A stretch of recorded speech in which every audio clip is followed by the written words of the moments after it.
And where was the first time you heard about elimination communication? The first time I heard about elimination communication was before I got pregnant. I watched a film on a TV, and there they showed some women somewhere in Africa holding their babies on the ground, letting them pee on the ground.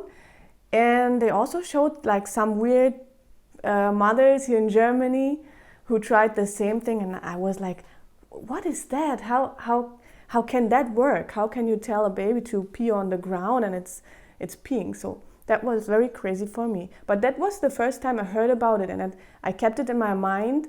So when I got pregnant, I still had that on my mind, and I started to read more about it.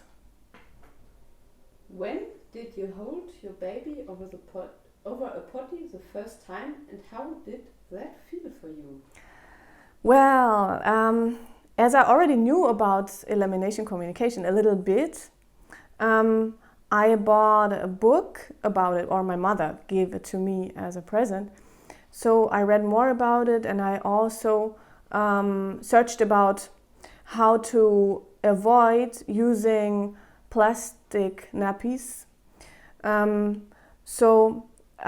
I started to think about that when I was pregnant, and I searched a lot, and I thought, okay, I'm gonna give it a try. But when my daughter was born, the first day I thought, how can I manage to understand her signals now? I'm just getting into breastfeeding her and understanding a little bit of her, but how can I know when she needs to pee?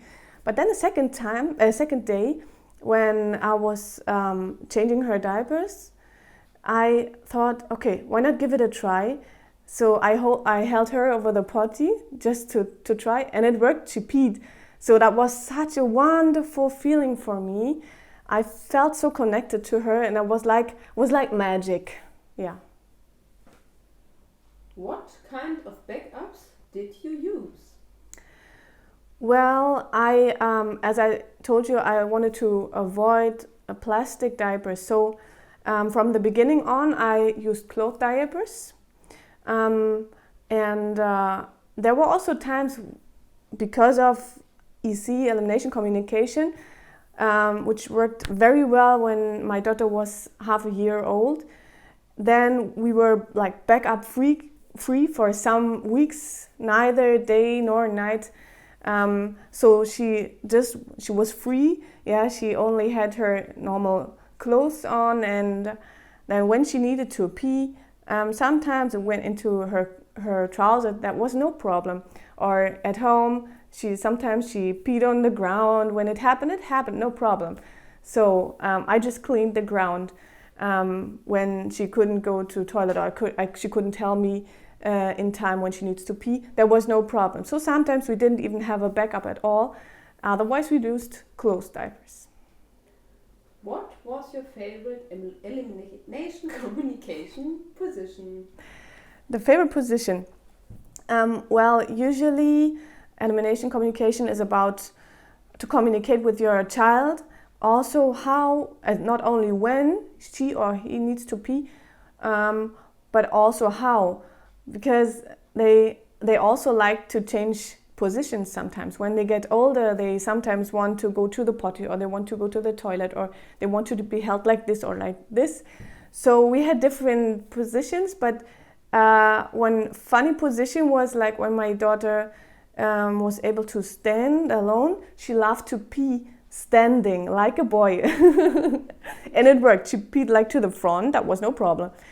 And also my favorite position was when I had her bound to me, yeah, and I was outside going for a walk, and I felt, oh my God, she needs to pee now. So I just opened it a little bit and let her pee like this, and it was possible. So that gave us a big flexibility. It was so great. So elimination communication is not only sitting on a potty. It can be anything, can be outside, can be inside, can be like this or like this, just like you prefer and like your baby prefers.